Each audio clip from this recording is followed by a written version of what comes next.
Cada vez é máis necesario atopar novas formas de produción de enerxía. Por iso, neste vídeo falaremos dunha nova forma de producila na que ten moito que ver esta imaxe.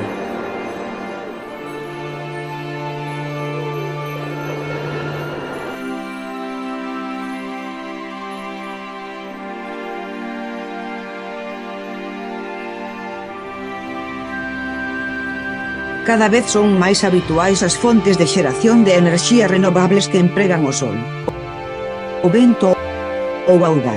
O seu uso é substituir as fontes de xeración de enerxía máis contaminantes que cada vez escasean máis como o petróleo, o carbón e o gas natural.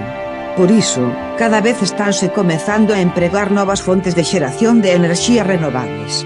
Aínda que nesta ocasión imos falar dun vector enerxético, é dicir, unha substancia capaz de almacenar a enerxía que posteriormente será liberada. É o caso do hidróxeno, un elemento químico presente no 75% da materia pero que sempre se atopa acompañado doutros elementos químicos. Dependendo da fonte de enerxía que se empregue para separalo dos outros elementos químicos, o hidróxeno clasifícase en tres cores. O hidróxeno gris obtense mediante o reformado de combustibles fósiles, sendo o gas natural o máis común. É o proceso máis empregado, máis contaminante e máis barato de producir ata agora. O hidróxeno azul tamén se obtén de combustibles fósiles, pero con técnicas capaces de capturar e almacenar as emisións de dióxido de carbono. É menos contaminante que o hidróxeno gris.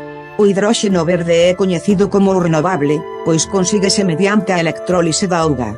A electrólise da auga consiste na ruptura da molécula da auga en oxígeno e hidróxeno por acción dunha corrente eléctrica continua que se conecta mediante electrodos á auga.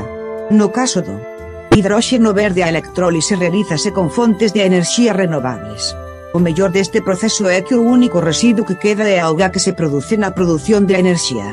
Tendo en conta que a fabricación de aceiro emite entre o 6 e o 7% das emisións de dióxido de carbono totais a nivel mundial, o uso do hidróxeno verde na industria sería un gran paso na descarbonización do planeta. Ademais, o hidróxeno verde tamén sirve como combustible, polo que podería sustituir os combustibles baratos e contaminantes dos principais medios de transporte de gran tamaño. O hidróxeno verde tamén é moi fácil de almacenar e poderíase empregar na calefacción das vivendas. Sen embargo, os custes de produción de hidróxeno verde son maiores que o do hidróxeno gris e a súa implantación require de importantes inversións. Fálase de que sería necesario invertir $300 billóns a nivel mundial nos vindeiros anos para infraestruturas e investigación.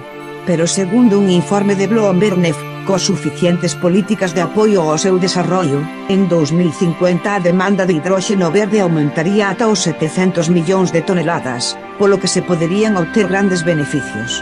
Algúns países están comezando a apostar polo hidróxeno verde como a enerxía do futuro, mentras países como Francia dan pasos cautos apostando polo hidróxeno gris para, nun futuro, facelo polo verde. España xa ten na súa folla de ruta o hidróxeno verde.